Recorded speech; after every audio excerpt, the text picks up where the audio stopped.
ગુણ બાનુસુરેશ્વરજી મહારાજ રાજસ્થાનના કોઈ ગામમાં હતા. સવારે 5-7 છોકરાઓ આવ્યા. હથેણું નામી સાહેબ ઉપાસમાં હજી તો અંધારું અસ્ત થાય, અજવાળું પ્રગટ થાય ત્યાં જ ઓહો હો હો હો હો એ જવાની જોઈને સાહેબ એકદમ આમ, અરે તમે ક્યાંથી આવ્યા? બસ જાત્રા કરવા ગયા હતા સાહેબ. પછી રાજસ્થાન તરફ આવ્યા અને થયું કે આપણે વંદન કરતા જઈએ. શિખરજી બાજુ નીકળેલા, દાયકાઓ પેલાની વાત. બધા દર્શન વંદન કરી અને પછી ગયા. એક શ્રાવક ખૂણામાં રોજ સવારનું પ્રતિક્રમણ કરવા ઉપાસમાં આવે, ખૂણામાં પ્રતિક્રમણ કરતો હતો. એમણે કીધું, બાવસી મહારાજ આ બધા છોકરાઓ આવ્યા છે, નાસ્તો કરવા મારે ત્યાં મોકલજો. સાહેબે એની સાથે એક અલગ શરત કરી અને પછી એને ત્યાં મોકલ્યા. પણ હું તમને કહું, આ 5-7 છોકરાઓ એ જે હતા ને એ બધા ગયા હતા. જયંતીલાલ, ફતેચંદ, હીરાલાલ, ઇન્દ્રવદન, આ બધા નામો તમને કહું છું. ઇન્દ્રવદન એટલે પન્યાસ ચંદ્રશેખર વિજયજી મહારાજ, જયંતીલાલ એટલે પૂજ્ય જયશેખર સુરી મહારાજ, હીરાલાલ એટલે પૂજ્ય હેમચંદ્ર સુરી મહારાજ, વૈરાગ્ય દેશના દક્ષ, વિમલસેન વિજયજી મહારાજ એ પણ ગ્રસ્ત પર્યાયમાં ત્યારે હતા, ફતેચંદ એટલે પૂજ્ય ધર્મજીત સુરી મહારાજ. 7-8 દીકરાઓ આવેલા. આ મેં તમને નામ આપ્યા. જમવા ગયા હતા ત્યારે કોઈ ટેગ હતો? ત્યારે તો ઇન્દ્રવદન જ આવ્યો હતો, ત્યારે તો હીરાલાલ આવ્યા હતા, કોઈ હતો? પણ 5-15 વર્ષે જ્યારે ખબર પડે આ જગારા મારે ત્યારે તો હીરાની રફ નીકળી ખાણમાંથી. પણ જ્યારે પોલિશ થઈને ઓરિજિનલ દેખાય બહાર ત્યારે ખબર હોય કે ઓહો હો, એ વખતે મારે ત્યાં જમવા આવ્યા આ બધા હતા. એ કાકાનું હૃદય ફાટી ન જાય? હા, કાકાનું હૃદય ફાટી ન જાય? પાલિતાણાના દાદાની 500મી ધજાનો ચડાવો લઈ લીધો એવો આદેશ ન મળ્યો હોય કે આજે જેના નામ પર પ્રભુના એને કામળી ઓઢાડવા માટે લોકો 15 લાખ રૂપિયા બોલે, કોકને અંતિમ સંસ્કાર આપવા કોઈ 5 કરોડ બોલે, એ મારે ત્યાં મફતમાં જમી ગયા. હું તો કાંઈ બોલ્યો જ નથી, મને મફતમાં મળ્યું. ચલો એમના, હવે હું તમને કહું કે એ વખતે જ્ઞાનીએ કીધું હોત કે આ ભવિષ્યના ચંદ્રશેખર મહારાજ છે, આવા છે બધું જાહેરાત કરી હોત. બોલો એને અંતિમ વાયણું કરાવવાનું, બોલો ચડાવો, બોલો કેટલામાં જાય? ચલો એ નૂતન દીક્ષિતના પહેલા પગલા કેટલામાં જાય? મફતમાં મળી ગયું. ગાંડા થઈ જઈએ પણ ક્યારે? જ્યારે આપણને એમના પ્રોફાઇલનો ખ્યાલ આવે ત્યારે. પિક્ચર હોય, વ્યક્તિનું પિક્ચર કાંઈ નથી કરતું, એનો પ્રોફાઇલ પિક્ચર નજરમાં આવે ને પછી ખબર પડે કે ઓહો આ વ્યક્તિ, તો કેવો આનંદ થાય આપણને. હું તમને આનંદ આપવા માગું છું કે તમે જે સાધના કરો છો ને એનાથી, એ સાધના છે તમારી, એક આરાધના છે વ્યક્તિગત, એક સુરક્ષાની પ્રવૃત્તિ છે, પણ એનો લાભ બેનિફિશિયરી કોણ છે? બેનિફિશિયરી કોણ? બાપુ નાટકરની બેનિફિટ મેચ રમાય, હા, હીરાપલી પ્રસન્નાની બેનિફિટ મેચ રમાય, સુનિલ મનોહર ગાવસ્કરની હજી રમાણી નથી પણ રમાશે. બધાની બેનિફિટ મેચ રમાય. એનો બેનિફિટ કોને મળે છે એ જોઈને મોટા ગજાના ખેલાડીઓ જે બાકી સામાન્ય ડોમેસ્ટિકમાં ન રમતા હોય આવામાં ખાસ આવે. કારણ કે બેનિફિશિયરી એવી વ્યક્તિ હોય કે જેને એ પણ આદર્શ માનતો હોય, એક પણ માનથી જોતો હોય, એવા બેનિફિશિયરી સાધુ સાધ્વી એ સિવાય કોઈ નહીં. પરમેષ્ઠી તત્વ જેના બેનિફિશિયરીમાં આવે એના બેનિફિટ માટેની એક વ્યવસ્થા, સુરક્ષા વ્યવસ્થા, એમાં સહભાગી થવાનું. આપણી સાથે કોઈક શ્રમણી ભોગન ચાલે છે, મને ક્યાં ખબર, કોઈ શ્રમણ ભોગન ચાલે છે, છૂટા છવાય. હું તમને છે ને આ પ્રવૃત્તિનું ઓવરઓલ મૂલ્યાંકન અને તમારા વ્યક્તિગત સ્તરનું બંને રીતનું મૂલ્યાંકન કરાવું છું. મારે પ્રેરણાની જરૂર નથી. મને ખાસ કીધેલું કે પ્રેરણા કરજો. હું ડેફિનેટલી માનું છું કે પ્રેરણાની જરૂર નથી, જરૂર વેલ્યુએશનની છે. તમે મૂલ્ય ખબર પડે ને પછી આને કઈ રીતે પકડી રાખવું નહીં શીખવાડવું પડે. માણસ મરણીયો થાય પણ ન છૂટે. એટલે એનું મૂલ્ય જ જોવાનું જ ખાલી. એક મહાત્મા છે, દીક્ષા લીધી છે, વર્તમાનમાં શ્રમણ શ્રમણી આ વર્તમાન કાળના 50 વર્ષની અંદરના ઇતિહાસમાં તમે તપાસો, આ 25-50 વર્ષના અંદર બધી દીક્ષાઓ થઈ એ તમે જુઓ. એ શ્રમણ અને શ્રમણી ભગવંતો શું સાધના કરે છે. યુવાન વયનો કોઈ અબજોપતિનો કરોડપતિનો દીકરો દીક્ષા લે છે. દીક્ષા લીધા પછી જે સાધના કરે છે, આરાધના કરે છે, એનો ત્યાગ છે ને બોલવા માટે હું 3 વાર આખું લિસ્ટ વાંચીને આવું તો મને મોઢે નથી થતું. એની કરતાં બહુ ઇઝીલી મોઢે થાય એને વાપરવા માટે ખુલ્લા રહેલા પદાર્થો. એને ખાલી શું વાપરવું એની લિસ્ટ બનો ને બહુ ટૂંકામાં એક પાનામાં આવી જાય. બધી દુનિયાભરની આઈટમોનો ત્યાગ, એટલો બધો ત્યાગ છે ખાવા પીવામાં. તમને લાગે કે તમે બોલો તો ના, લગભગ તો એની ગોચરી કેવી રીતે લાવતા હશે મને ખબર નહીં. એવા મહાત્મા, એવામાં મુનિ અવસ્થાની વાત કરું છું. જાણીતું નામ જરાય ન હોય, ખૂણાના સાધક હોય, અભ્યાસમાં પડ્યા હોય અને સાધના જે કરે તમે જોતા રહી જાઓ એવી સાધના કરનારા એવા મહાત્મા, જેણે જે સાધુને ભણાવતા હોય ને એ બધા સાધુઓ આજે જેને ભણાવી રહ્યા છે એ આવતીકાલના દિગ્ગજો છે, આવતીકાલના પ્રભાવક આચાર્યો છે. ભણાવે છે એક મુનિ બીજા મુનિને, પણ આ બંને મુનિઓ ક્યાં પહોંચે એની ખબર તો ભવિષ્યકાળ વેદતાને છે.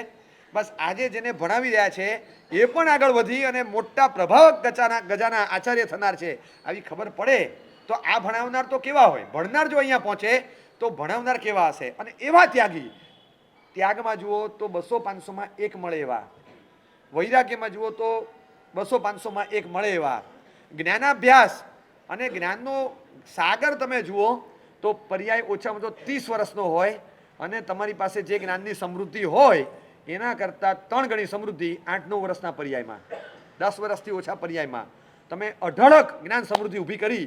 તમે ભૂલી જાઓ કે કયો ગ્રંથ એમણે નથી વાંચ્યો. 45 આગમ સહિત બધું જ, એની ચૂર્ણી, ટીકા, ટિપ્પણ, ભાષ્ય ઉપલબ્ધ લગભગ બધું. અન્ય દર્શનના, બૌદ્ધ દર્શનના, સાંખ્ય દર્શનના, મીમાંસક દર્શનના, નાસ્તિક રેશનલિસ્ટ દર્શનના, વેદાંત દર્શનના, સાંખ્ય દર્શનના, યોગ, અધ્યાત્મની વાતો, સાયકોલોજી, બધો જ અભ્યાસ. વર્તમાનના દિગ્ગજ ઇંગ્લિશ પંડિતો જેને કહેવાય, મોટિવેશનલ સ્પીકર્સ, એના ટોપ લેવલના, પછી એ મેન્ટલ સાયન્સ હોય, સાયકોલોજીના સબ્જેક્ટ હોય, એમાં પણ આટલા જાડા દળદાર ગ્રંથોના ગ્રંથો એનું જાતે અધ્યયન કરી ચૂકેલા સ્વ અને પર સાહિત્યના નિષ્ણાત વિદ્વાન, પર્યાય 10 વર્ષનો, ઉંમર હજી તો ત્રીજો દાયકો ચાલે છે, જિંદગીનો ત્રીજો દાયકો, પર્યાયનો પહેલો દાયકો, અને ભર યુવાન વય. આવા સાધક આ પૃથ્વી પર હોય અને મને લાભ મળે, આવા જ કોઈક મહાત્મા મારી સાથે વિહારમાં હોય, હું એમની સાથે જઉં અને મને ખબર પડે ને કે ઓહો, આવા સાધકની સાથે મેં આજે વિહાર કર્યો,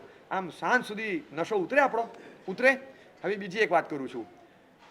સુરતમાં માસક શમણની આરાધના સામુદાયિક ધોરણે થઈ.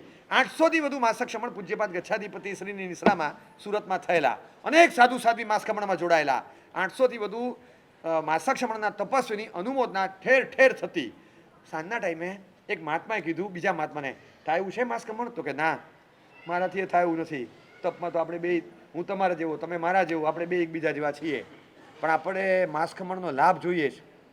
અને આપણા માટે એક ઓફર આપી જ ભગવાને કે શું, કરણ કરાવણ ને અનુમોદન સરીખા ફળ નિપજાયો. આપણે અનુમોદના કરીએ એટલે માસકમણ જ કર્યું કહેવાય. આપણી સાંજી નહીં ગાય કોઈ, એ વાત નક્કી.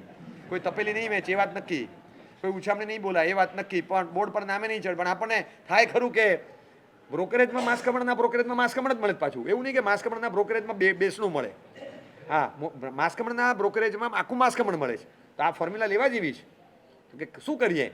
તો આપણે એવું કરીએ કે આ બધા દેહાધ્યાસ તોડ્યો. જો મહાત્માની બુદ્ધિ જોજો, પર્યાય 8-10 વર્ષનો, 7-8 વર્ષનો, એ મહાત્મા બંને છે ને, આ પણ એવા જ યુવાન વય, વર્ષ પહેલો દાયકો સંયમ પર્યાયનો, ત્રીજો દાયકો ઉંમરનો ચાલે, અને એ અંદર અંદર વાતો કરે.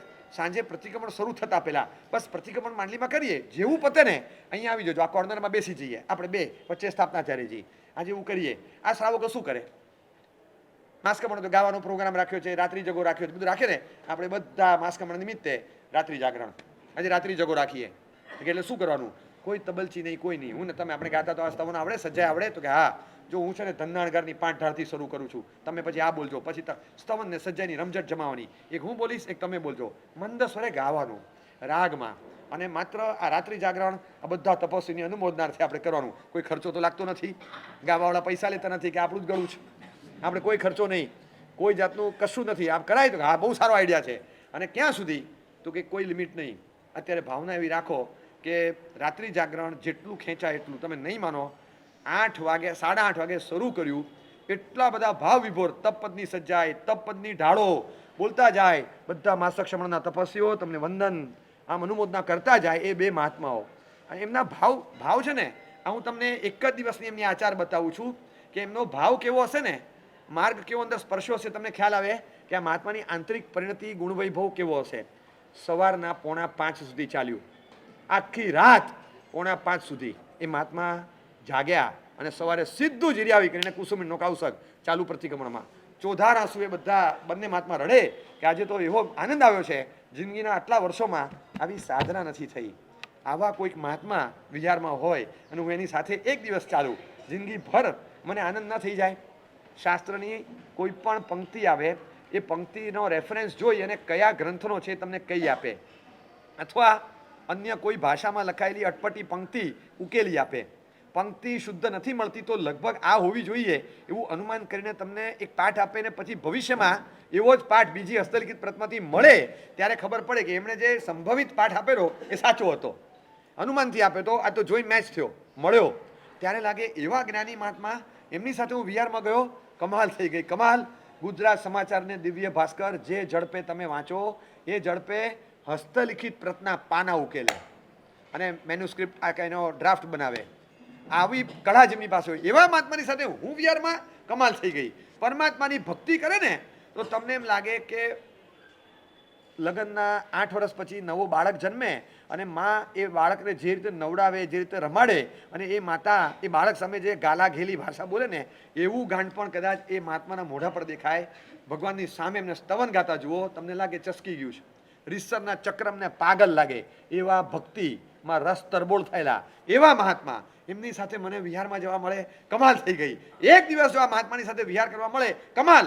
એક સમય ભગવંત દીક્ષા લીધી, ઉંમરનો 3જો દાયકો, પર્યાયનો કદાચ પહેલો દાયકો હશે અને એ શ્રમણી ભગવંત પણ 1-2 દાયકાના પર્યાય હોય, 3-4 દાયકાનો ઉંમર પર્યાય હોય. બહુ મોટાની વાત નથી કરતો, વર્તમાનના યુવા વયના સાધકોની વાત કરું છું, જેની સાથે તમારે રેગ્યુલર જવાનું બને ને. હું તમને પ્રેક્ટિકલ તમને એ આપું છું. તમે ભૂલી જાઓ 40-50 વર્ષ જૂના પ્રભાવક આચાર્ય મહારાજ એમની સાથે વિહારમાં ગયો તો બધું ભૂલી જાઓ. હું તમને એવાને યાદ કરાવું છું જેનું તમે કદાચ નામે નહીં જાણતા હો, પણ એમના આંતરિક પ્રોફાઇલ જુઓ ને, તમે કોની સાથે ચાલ્યા છો તમને ખબર નહીં હોય.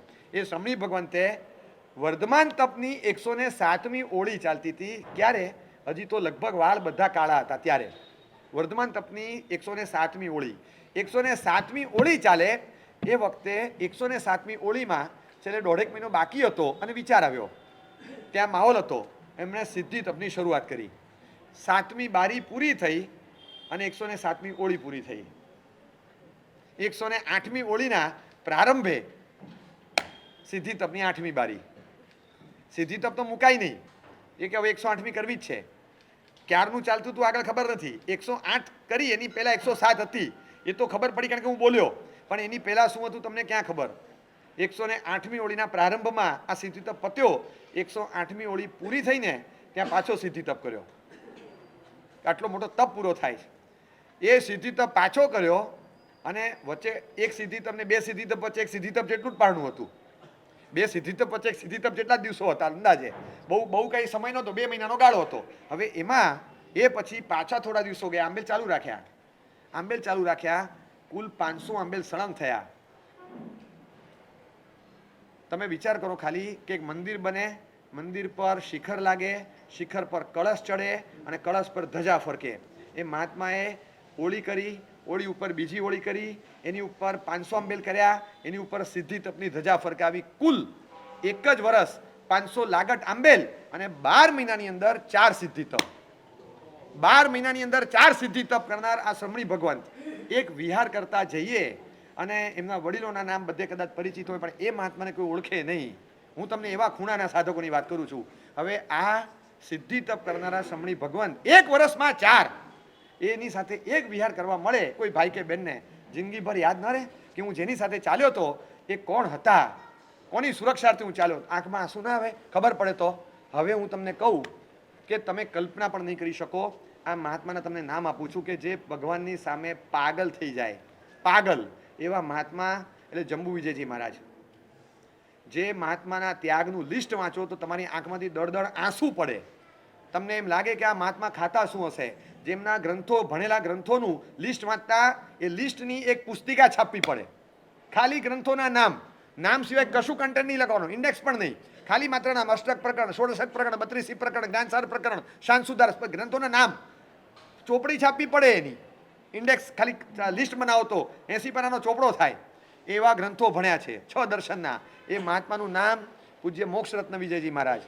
જે 2 સાધકો રાત્રે આખી રાત જાગીને માસક શ્રમણની અનુમોદના હાથે રાત્રિ જાગરણ કર્યું. એ જ્ઞાનશેખર વિજય અને હસ્તગીરી વિજય એ મહાત્મા. અને જે શ્રમણી ભગવંતે એક વર્ષમાં આંબેલ 4 સિદ્ધિ તપ કર્યા. પારણે આંબેલ આવે અને 4 સિદ્ધિ તપ વર્ષ માત્રમાં કર્યા. એ સાધ્વીજી ભગતનું નામ સાધ્વીજી હેમરેખાશ્રીજી. 4 વિહાર અકસ્માતનો ભોગ બની અને અત્યારે સ્વર્ગમાં બિરાજે છે. તમે કલ્પના કરો કે જે વર્ણન કર્યું ને એમાંના એક પણ આપણી વચ્ચે અત્યારે હયાત નથી. What a super loss. Jain સંઘને શું લોસ પડ્યો મને કહો. આ જંબુ વિજયજી મહારાજ ગયા એટલે એક સાથે જાણે 10-20 જ્ઞાન ભંડારોનું ઉત્થાપન થઈ ગયું એવું લાગે. એક હેમરેખા શ્રીજી ગયા, એમના શિષ્યાઓ, એમના સહવર્તીઓ એને ખાલી પો લાગે જુદી વાત, પણ એક અત્યંત પ્રભાવક અને પ્રચંડ સત્વશાળી સાધક આ પૃથ્વી પરથી વિદાય લઈ ગયો. વિહાર કરતાં કરતાં ભરૂચ પાસે બે મહાત્માનો અકસ્માત થયો. જય સુંદર સુરીશ્વરજી મહારાજના શિષ્યો, આવા સાધક રાત્રે જાગરણ કરીને અનુમોદના કરનારા એ મોક્ષરત્ન વિજયજી મહારાજ જ્યારે કાલધર્મ પામ્યા, ગુણરત્ન સુરી મહારાજના શિષ્ય, એમની સામે વર્ષો સુધી પાઠ લેવા જે મુનિ બેસતા એને આજે લોકો રશ્મિરત્ન સુરી મહારાજના નામથી ઓળખે છે. રશ્મિરત્ન સુરી મહારાજ એટલે સચિન તેંડુલકર હોય તો આ કોચ આચરેકર હતા. એમને તૈયાર કરવામાં, યોગક્ષેમ કરવામાં, ભણાવવામાં 8 વર્ષ સુધી આ મહાત્માએ કામ કર્યું છે. અને એમની વિગતો બધી રશ્મિરત્ન મહારાજે પોતે બહાર પાડી છે. અને તમે વાંચો એમનું ચરિત્ર, એમ લાગે કે આ મહાત્મા, હું તમને બીજું કહું કશું નહીં, હું ત્યારે મારી દીક્ષા પછી છે ને સૌથી વધારે આ મહાત્માના કાળધર્મ વખતે રડ્યો તો મને હજી યાદ છે. 2/4/87 તારીખ આ હતી, 2/4/87 વૈશાખ સુદ ચોથનો દિવસ હતો. એ પણ મને યાદ છે કારણ કે આગલા દિવસે અખાત્રીજ ગયેલી. અમે વિહારમાં હતા. પૂજ્ય ભુવનભાનુ સુરેશ્વરજી મહારાજ એ પોતે દેવવંદન કરતા કરતા રડી પડેલા, પોતે રડી પડેલા કે દેવવંદન ઘણા કર્યા પણ આજે મોક્ષરત્નનું કરવાનું આવ્યું, મારું બાકી છે એનું કરવાનું આવ્યું. સાહેબ આમ બોલતા બોલતા ઢીલા પડી ગયેલા. ત્યાં તો એક ફેક્સ ઉતર્યો અને સમાચાર આવ્યા.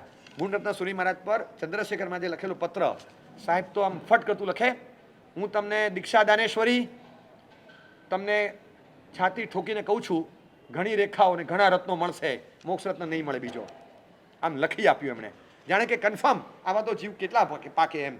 એ મહાત્મા આવાનો ઓપ્શન નથી, રિપ્લેસ નથી થઈ શકતું. એટલે કહી શકાય કે ઇરિપેરેબલ લોસ. આવું આપણને જૈન સંઘને આ શરૂઆતના 5-10 વર્ષમાં થયું.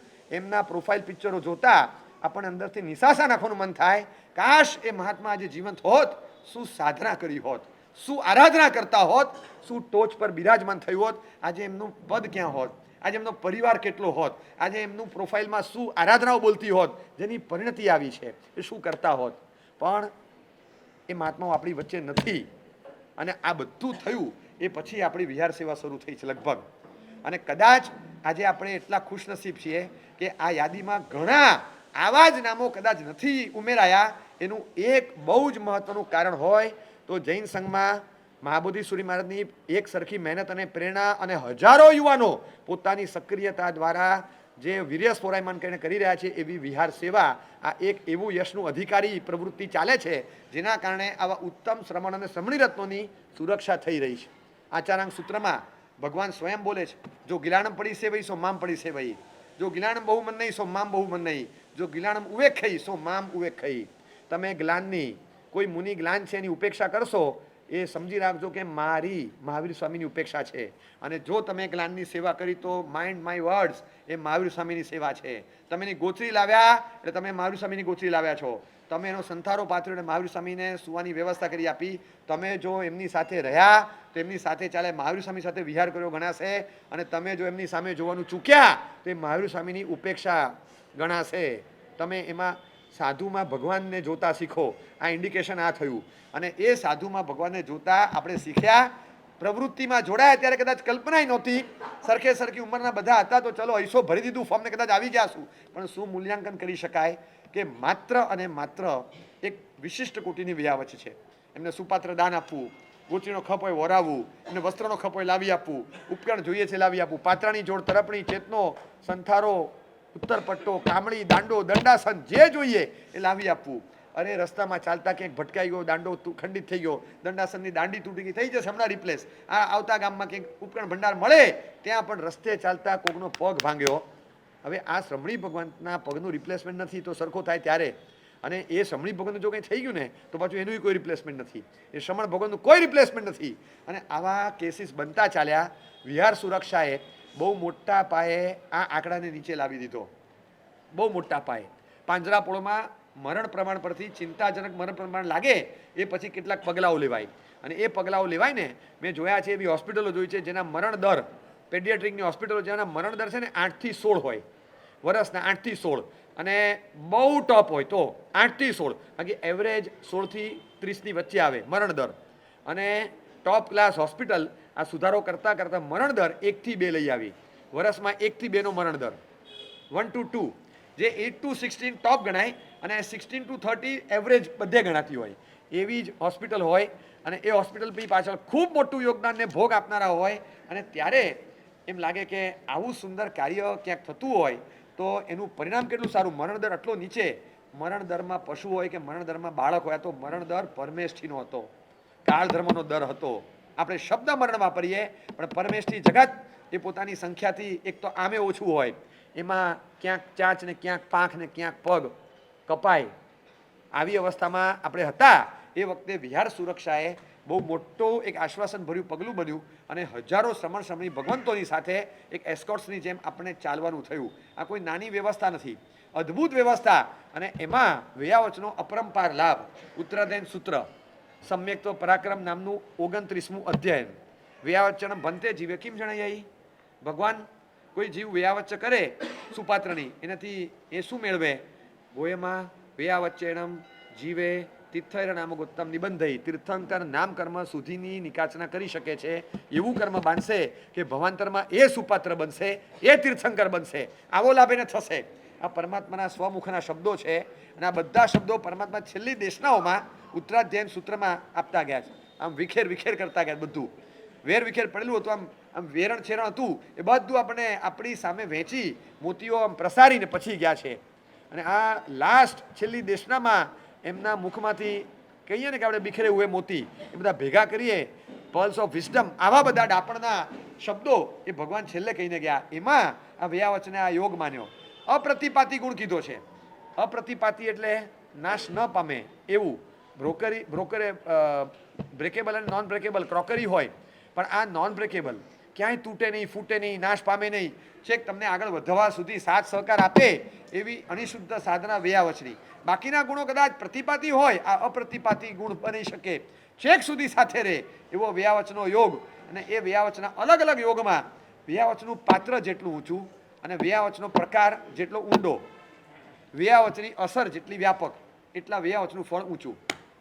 ફરી તમને કહું, જો વેયાવચનો પ્રકાર જેટલો સારો, વેયાવચનું પાત્ર જેટલું ઊંચું અને વેયાવચનું ફળ જેટલું સારું, એટલું વેયાવચનું ફળ એટલે પાત્રને મળતું ફળ, એટલું જ આ વેયાવચીને મળતું ફળ ઊંચું થાય. સાધુ અને સાધ્વી એ પાત્ર છે. પ્રકારમાં એમને મકાન આપવું, વસ્ત્ર આપવું, પાત્ર આપવું, રોટલી આપી, દાળ આપી, દૂધ આપવું, ચા આપી, શાક બનાવવું એ નથી, પણ જીવનની સુરક્ષા આપવી, નિશાસો નાચતા થતા હાશકારો આપવો, ભય હતો ત્યાં નિર્ભયતા આપવી. હાશ, ચલો આવી ગયા લોકો, બસ એ હાશકારો આપવો. આપણે આવીને ઊભા રહીએ. હું તમને કહું કે કયું પુણ્ય હોય એ જીવ પાસે, તમને ખબર છે કે કોક આવીને ઊભું રહે ને હાશ થાય. હાશ થાય ક્યારે થાય?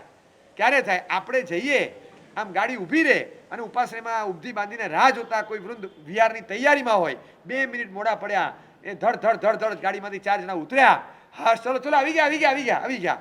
એ જે આનંદની ચિચિયારીઓને એ જે લય હોય એ કેટલી વાર આપણે સાંભળ્યો છે બધાએ. અને એ હાશકારો કોને આપીએ છીએ?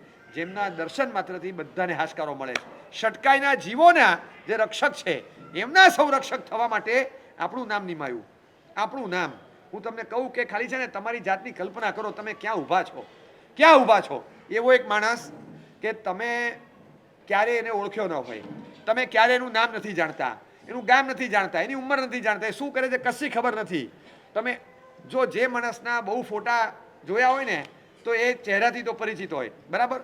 એના હજારો લાખો કરોડો ફોટા છપાયા છે, છતાં ચહેરાથી પરિચિત નથી. બધા એના ફોટાને જુએ તે છતાં કોઈને યાદ નથી. નથી કોઈ એના માટે બાબતમાં પૂછતું. એવો કોઈ માણસ હોય ખરો? છે. તમે જેટલા મોદીજીના ફોટા જોવો હોય ને, ભાષણ આપતા જોઈ લો, એ મોદીજીના ફોટામાં મોદીની જે અદા હોય એ, પણ મોદીજી હોય અને પાછળ આ બાજુ છે ને આમ કાળા કપડામાં બે ઊભા હોય, આમ તમને નાગેશ્વર પાર્શ્વનાથ જ લાગે, આ બાજુ ઊભા હોય, ના મોઢું હલે, આપણને લાગે કે આ કંઈક માખી બેઠી હોય તો તમને ફોટામાં માખી દેખાય, માખી આમ આમ આમ કર્યા કરે, આમે કરતો નથી, આમ જ હોય મૂર્તિમંત. તમને એમ જ લાગે કે કૌશલ્યા ભગવાન છે, હલે નહીં. એની જે એસપીજી હોય, જે સિક્યુરિટી ફોર્સ હોય, એનો સ્પેશિયલ કમાન્ડો ત્યાં જ હોય. જેટલા ફોટા મોદીજીના છપાય એટલા નહીં છપાય એમના. બોલો, ઓળખે જ કોઈ? ઓળખે જ. પણ કાલે સવારે તમને ખબર પડે કે આ મોદીજીના પર્સનલ ગાર્ડ એમની બાજુમાં ઊભા રહે, 2 ફૂટ દૂર. મોદીજીથી 2 ફૂટ દૂર ઊભા રહેવા મળે તો માણસ શું ના છોડે? બોલો. આ બધું છોડીને અને એમને આ કાર્ય મળ્યું. બધા લોકો કે ઓ તમે મોદીજીના સુરક્ષા કવચ, ઓ ગ્રેટ ગ્રેટ ગ્રેટ. તમને કેવો ભાવ જાગે? હું કહું છું મોદીજી એક લૌકિક કક્ષાના નેતા છે, વડાપ્રધાન છે, બહુ મોટા માણસ છે, કબૂલ.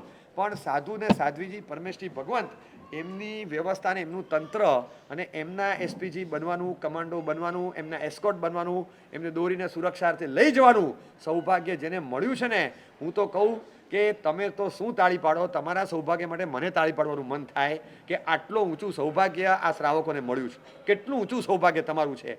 જેમને પણ લાભ મળે એ દિવસે કેબીસીની હોટસીટ પર બેસવા માટે અમિતાભ બચ્ચનનો પોતાનો કોલ આવ્યો છે અને મને નિયુક્ત કર્યા છે. એવો આનંદ થવો જોઈએ કે મને ખૂબ આનંદ થયો કે તમે મને આજે નિયુક્ત કર્યો. એ દિવસે ક્યાંક લોટરી લાગી ગઈ એવો આનંદ થવો જોઈએ.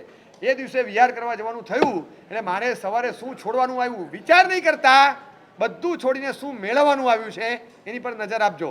અને આ એક વિહારનું ફળ પ્રભુના શાસનને કેવું મળશે ને એ કલ્પનાતીત છે. કલ્પનાતીત, આપણે કલ્પના ન કરી શકીએ એવું મોટું છે. એટલે ખાસ આમાં તત્પરતા રાખજો. मुझे शिष्टाची एक हाथ ऊपर मारे बिहार सेवा करनी छे मारे